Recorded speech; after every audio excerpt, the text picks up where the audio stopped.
নমস্কার বন্ধুরা, এই ভিডিওতে তোমাদের মধ্যে বেশ কয়েকটা গুরুত্বপূর্ণ আপডেট শেয়ার করার আছে। সেক্ষেত্রে ভিডিওটা না স্কিপ করে পুরোটা দেখার অনুরোধ থাকলো।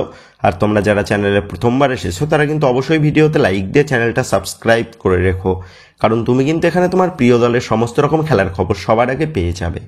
তো চলো আর দেরি না করে আজকের ভিডিওর মেন টপিকগুলো নিয়ে আলোচনা শুরু করা যাক। তো বন্ধুরা, বিগত কয়েক মরশুম ধরেই মোহনবাগান দলের সাথে একই রকমের ঘটনার কিন্তু পুনরাবৃত্তি ঘটে চলেছে। তো আমরা গত কয়েক মরশুম ধরেই দেখে আসছি, মরশুম শুরু হওয়ার আগেই মোহনবাগান দলের গুরুত্বপূর্ণ প্লেয়াররা চোটের কবলে পড়েছে। আর ঠিক গত মরশুমগুলোরই পুনরাবৃত্তি কিন্তু এই মরশুমেও ঘটেছে বাগান শিবিরে। তো গত দুদিন আগে ঘাড়ে চোট পেয়েছে মোহনবাগান দলের অজি তারকা স্ট্রাইকার জেমি ম্যাকলারেন, যার ফলে গত সোমবার অনুশীলনে অনুপস্থিত ছিলেন কিন্তু জেমি। তবে গতকাল জেমি ম্যাকলারেন সে অনুশীলনে আসলেও সে কিন্তু মূলত সাইড লাইনের ধারেই সে ফিজিওর তত্ত্বাবধানে অনুশীলন সেরেছেন। তবে গতকাল মোহনবাগানের অনুশীলন শেষ হওয়ার পরই দুটো বড় দুঃসংবাদ কিন্তু বেরিয়ে এসেছে মোহনবাগান দল এবং মোহনবাগান সমর্থকদের জন্য। তো গতকাল অনুশীলন শেষে দেখা গেছে লাঠি ভর দিয়ে মাঠ ছাড়ছে মোহনবাগান দলের এই মৌসুমের নতুন যোগ দেওয়া গোলকিপার ধীরাজ সিং। তো যেমনটা জানা গেছে, অনুশীলনের সময় পায়ে বেশ গুরুতরভাবে চোট পেয়েছে ধীরাজ সিং, এবং ধীরাজ সিংয়ের চোটটা গুরুতর হওয়ার জন্য বেশ কিছুদিন কিন্তু মাঠের বাইরে থাকতে হতে পারে ধীরাজ সিংকে। তবে 24 ঘন্টা পর ধীরাজ সিংয়ের চোটের বিষয়ে সম্পূর্ণ আপডেট কিন্তু জানা যাবে যে সে কতদিনের জন্য মাঠের বাইরে থাকতে চলেছে। সেক্ষেত্রে খুব সম্ভবত আজ রাতেই কিন্তু জানা যাবে ধীরাজ সিংয়ের চোটটা কতটা গুরুতর। তবে শেষ পর্যন্ত যদি ধীরাজ সিং তার চোটের কারণে বেশ কয়েক মাসের জন্য মাঠের বাইরে ছিটকে যায়, তাহলে কিন্তু এটা মোহনবাগান দলের জন্য বড় একটা ধাক্কা হতে চলেছে। কারণ তোমরা জানো, ধীরাজ সিংয়ের পাশাপাশি বেশ কয়েকদিন আগে চোট পেয়েছে মোহনবাগান দলের আরেক তরুণ গোলকিপার জায়েদ। সেক্ষেত্রে বর্তমানে মোহনবাগান দলের মোট দুজন গোলকিপার কিন্তু চোটগ্রস্ত অবস্থায় রয়েছে। সেক্ষেত্রে বর্তমানে দাঁড়িয়ে সিনিয়র গোলকিপার হিসাবে শুধুমাত্র রয়েছে কিন্তু বিশাল কায়েত, আর জুনিয়র দলের দুজন গোলকিপার রয়েছে রাজা বর্মন এবং নন্দন। সেক্ষেত্রে জায়েদ এবং ধীরাজ এদের মধ্যে যে কোনো একজন দ্রুত সুস্থ হয়ে মাঠে না ফিরে আসলে মোহনবাগানের গোলকিপার বিভাগ নিয়ে কিন্তু বেশ সমস্যায় পড়তে হতে পারে। তো যাই হোক, গতকাল ধীরাজ সিংয়ের চোটের পাশাপাশি গতকাল অনুশীলন শেষে পায়ে আইস প্যাক বেঁধে মাঠ ছাড়তে দেখা গেছে মোহনবাগান দলের নতুন বিদেশি মিডফিল্ডার গ্রেগ স্টুয়ার্টকে। তবে যেমনটা খবর জানা গেছে, গ্রেগ স্টুয়ার্টের চোটটা তেমন একটা গুরুতর নয়। সেক্ষেত্রে আশা করা যাচ্ছে আগামীকালের ম্যাচে গ্রেগ স্টুয়ার্টকে আমরা সাবস্টিটিউট হিসাবে কিন্তু দেখতে পেতেই পারি। তবে প্রতি মরশুমের মতনই এই মরশুমের শুরু থেকেই সেই একই রকম চোট আঘাতের ফলে কোচ মলিনাকে যে বেশ চিন্তায় রাখবে সেটা কিন্তু বলাই যায়। সেক্ষেত্রে এখন এটাই দেখার বিষয় হবে কোচ মলিনা কেমনভাবে এই সমস্ত চোট আঘাতগুলোর বিরুদ্ধে সামাল দেন। তো যেভাবে নেক্সট আপডেটটা বেরিয়ে আসছে আনোয়ার আলীর পরিবর্তন প্লেয়ার নিয়ে।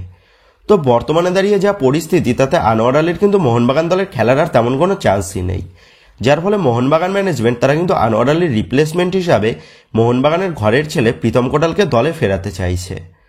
তবে আনোয়ার আলীর বিষয়টা পুরোপুরিভাবে মিটমাট না হওয়া পর্যন্ত মোহনবাগান ম্যানেজমেন্ট তারা কিন্তু প্রীতম কোটালের ডিলে ফাইনাল ডিসিশন নিতে পারছে না।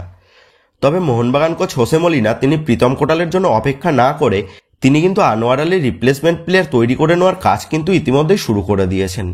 তো মোহনবাগান ম্যানেজমেন্ট সূত্র মারফত যেমনটা খবর জানা গেছে, কোচ মলিনা তিনি বলেছেন তার দলে আনোয়ারের দরকার নেই, কারণ তিনি দ্বিতীয় আনোয়ার তৈরি করে নেবেন। আর ঠিক সেই কারণেই কোচ মলিনা মোহনবাগানের জুনিয়র দলের দুই তরুণ ডিফেন্ডার সৌরভ এবং সুমিত রাঠি এই দুজনকে কিন্তু আনোয়ার আলীর পরিবর্তন প্লেয়ার হিসেবে তৈরি করে নেওয়ার কাজ কিন্তু শুরু করে দিয়েছে অনুশীলনে।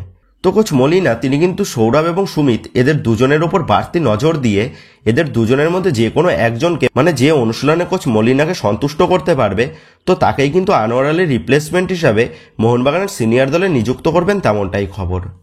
আর এদের দুজনের পাশাপাশি প্রীতম কোটালও মোহনবাগান দলে যোগ দিয়ে দিলে আনোয়ার আলীর অভাবটাও কিন্তু তেমন একটা চোখে পড়বে না। আর কোচ মলিনা তিনি সৌরভ এবং সুমিতকে তৈরি করে নেওয়ার জন্য মোহনবাগানের গত সিএফএল এর যে ম্যাচ ছিল সেই ম্যাচে খেলার জন্য কিন্তু এদের দুজনের মধ্যে কাউকেই তিনি ছাড়েননি, আর সেটা কিন্তু তোমরা দেখতে পেয়েছো।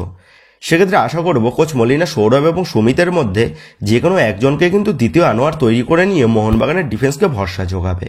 আর এর পাশাপাশি আরও একটা সুখবর জানা গেছে, আর সেই সুখবরটা হচ্ছে গত মৌসুমে মোহনবাগানের ডিফেন্সে খেলা আরেক তরুণ ভারতীয় ডিফেন্ডার দীপেন্দু, যে কিন্তু চোটের কবলে বেশ কয়েকদিন মাঠের বাইরে ছিল, তো সেই দীপেন্দুও কিন্তু এবার বল পায়ে অনুশীলন করা শুরু করে দিয়েছে।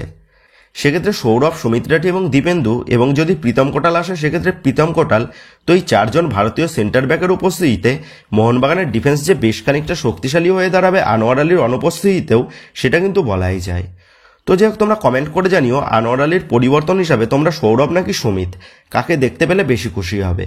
এই বিষয়ে তোমাদের মতামতটা কিন্তু অবশ্যই নিচে কমেন্ট করে জানিয়ে দিও। তো যে একেবারে নেক্সট এবং লাস্ট আপডেটটা বেরিয়ে আসছে আজকে ইস্টবেঙ্গলের ডুরান্ড কাপের দ্বিতীয় ম্যাচ নিয়ে। তো প্রথম ম্যাচেই ইন্ডিয়ান এয়ারফোর্সের বিরুদ্ধে একটা বড় জয় পেয়ে আজ সন্ধ্যে 7টা থেকে ইস্টবেঙ্গল তাদের ডুরান্ড কাপের দ্বিতীয় ম্যাচে মুখোমুখি হতে চলেছে ডাউনটাউন হিরোসের বিরুদ্ধে। তবে আজকের ম্যাচে ইস্টবেঙ্গলের অন্যতম গুরুত্বপূর্ণ প্লেয়ার ডিমিত্রিয়াস ডিয়ামান্টাকোস সে কিন্তু চোটের কারণে অনুপস্থিত থাকতে চলেছে, যার ফলে আজকের ম্যাচে গোল পাওয়ার জন্য ইস্টবেঙ্গলের ভারতীয় স্ট্রাইকার ডেভিডের দিকেই কিন্তু ভরসা থাকবে সকল লাল হলুদ ব্রিগেডদের। তবে মাদি তালাল এবং সাউল ক্রেসপোর উপস্থিতিতে আজকের ম্যাচ থেকেও ইস্টবেঙ্গলের জয় পাওয়া কিন্তু খুব একটা অসুবিধা হবে বলে মনে হয় না।